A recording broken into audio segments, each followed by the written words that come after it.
met people that really showed me the way and told me, don't worry, your experience in Nigeria counts.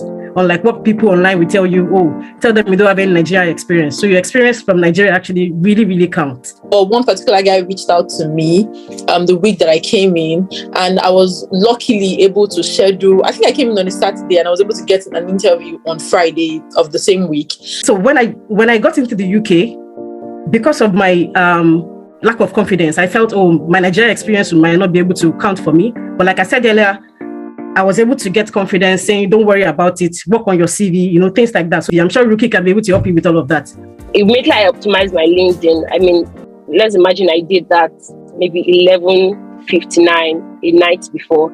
At 12 midnight, or let's say 8 o'clock, let me not exaggerate, I had recruiters calling me. Other guys that said, we have a sponsorship offer for you. They said, I just told them, don't worry about it. Me that was saying, please offer me a job. I became someone that said, don't worry, I don't want this anymore.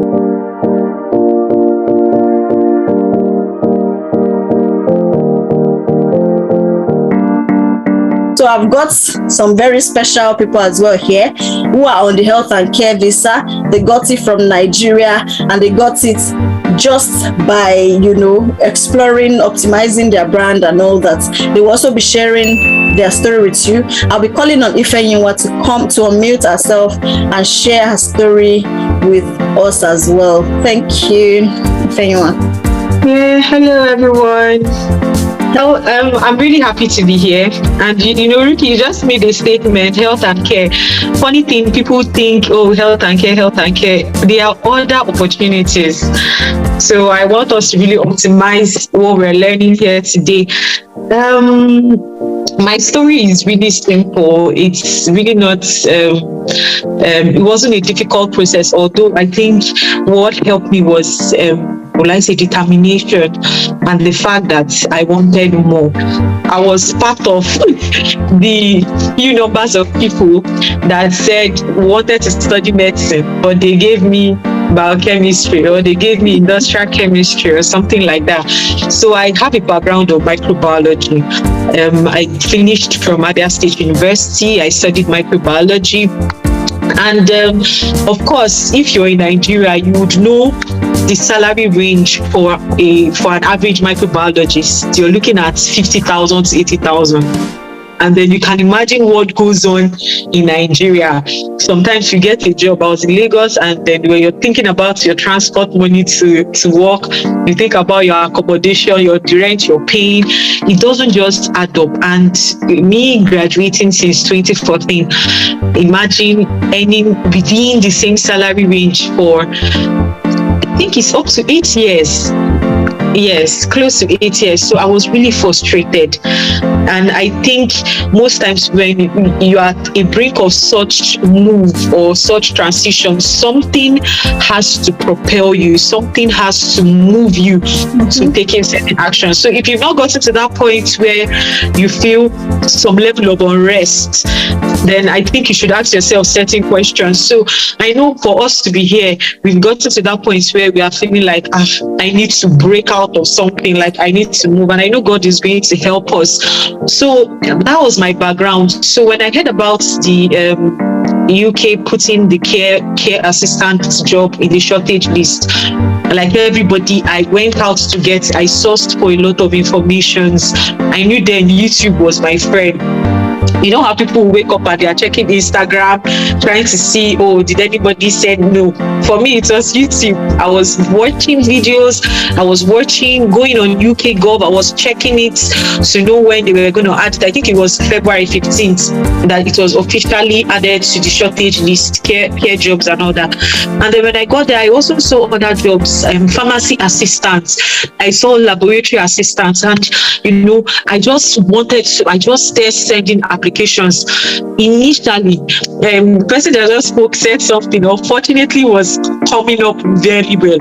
as in, I was getting so much no. There was even one that was like, oh, okay, if you're in the UK, we would have considered you, but you're not in the UK, we don't give sponsorship and all that. There were lots of rejections. So it's going to come up. If you've even started asking, I think I have like 200 plus, because at some point I was sending 10 applications in the morning, 10 in the night, 10 in the morning. So just imagine from December, January, February, March, April. So if you can do the calculation, so I got a lot. Some won't even reply you. But I think there were certain things that I did that, like say, kind of upgraded my CV. I did a course in, I think, dementia course and diabetes level 1 on the Florence Academy. I also did a course, diploma in caregiving in Allison.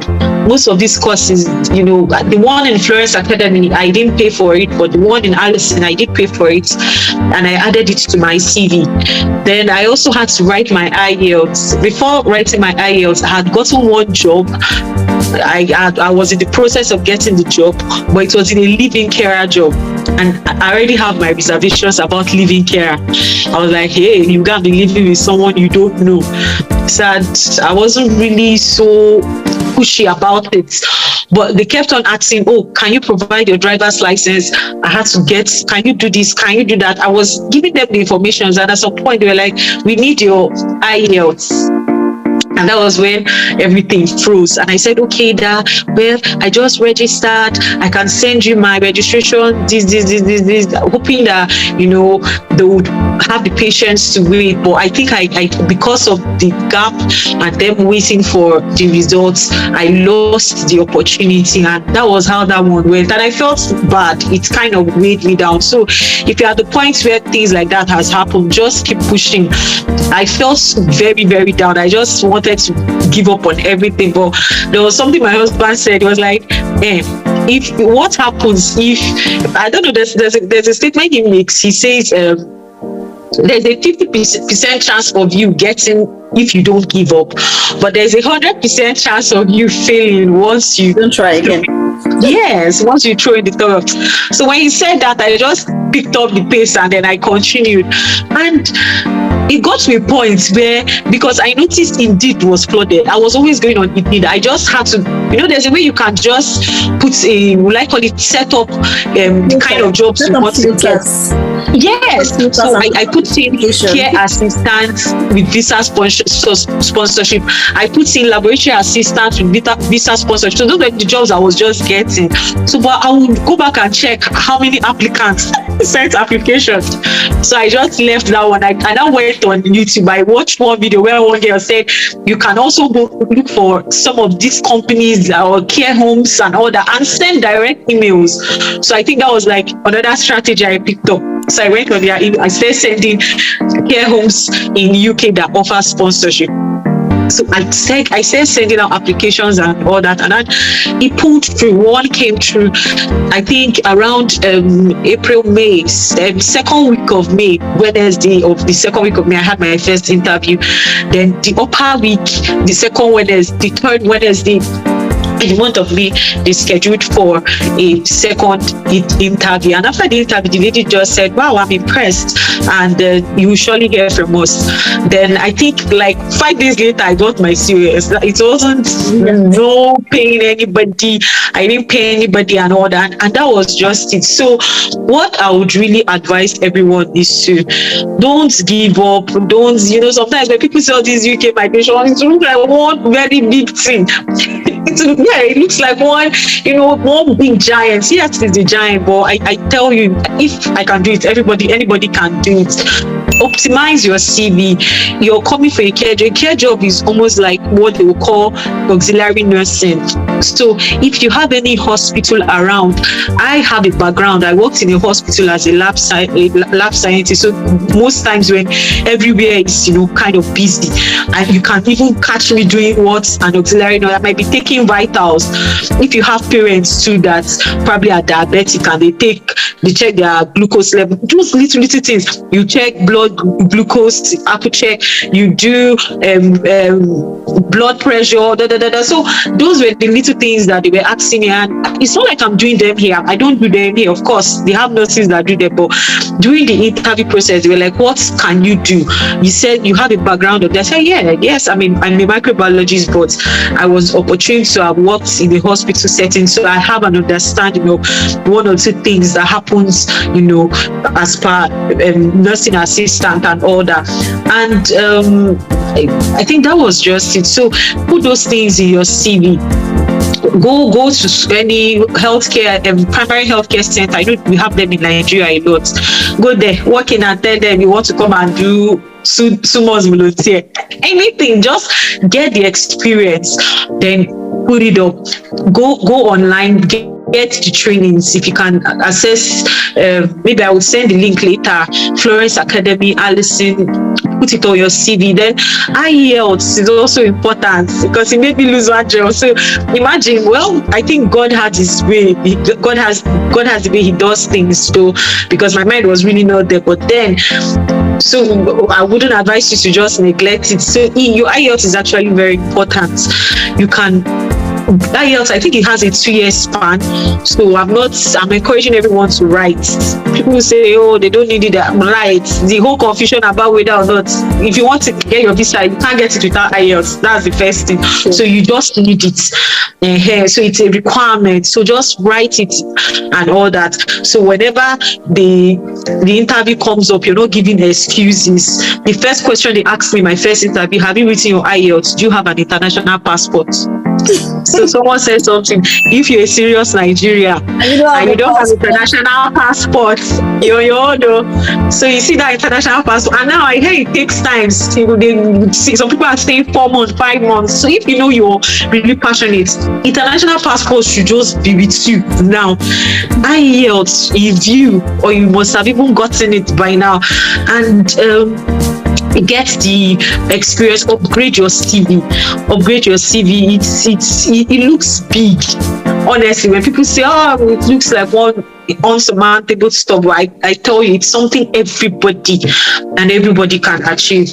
So thank you. I think I've talked enough. Thank you so much. I think I encourage someone. So don't give up, keep pushing. I know God will help all of us. Amen. Thank you for sharing your story, for sharing strategies for us. If you are planning to come to the UK, just get everything you know that you need. You need to be ready. Companies need to be sure that you are serious about this. They are confident that once they give you the COS, that you will move on with the job. I have another person to share a story. Unfortunately, she's working today. She also came in to the UK on the health and care visa route. However, I'll be sharing our chats where she also said her story is very similar to that of Ifeanyiwa. She also got a healthcare assistant role all the way from Nigeria. She, like I said, like Ifeanyiwa as well, she didn't pay any agent fee. Even the company paid for her visa fee and for her flights, and even gave her 1 month accommodation. But for her story as well, she didn't have her ELTS when she applied, but they waited. They were paid. They were very nice to wait for her to do her IELTS. A lot of companies would not wait. So if you know that it's something you cannot do without, why not try? Why not try to even get it ready as part of the things that you would, use to optimize your brand before the application? So you are familiar with success stories of people who have gotten jobs in the UK in short time, landed visa sponsorship jobs and all that. I believe that we have gotten 1 or 2 things from those who share their story with us. Is it easy? No, it's not. But is it possible? Very well it is. I'm sure you can, if you did not know it was possible, now you do based on what you have heard. Alcora Careers is a tech-driven company passionate about supporting international students and international professionals to navigate the UK job market. How do we support them? Through our services, CV optimization, LinkedIn optimization, interview preparation, career mapping, personal statements and SOP, strategic course guide if you're still trying to choose a course to come into the UK. So we've supported lots of people to get jobs in the UK, right? And you can see our handles to our social media splashed under here. So we've come to the end of the webinar. I hope you learned 1 or 2 things. I hope it was a good one. And yes, we would definitely have something like this come up again next month on another topic. Thank you and have a lovely evening, everyone.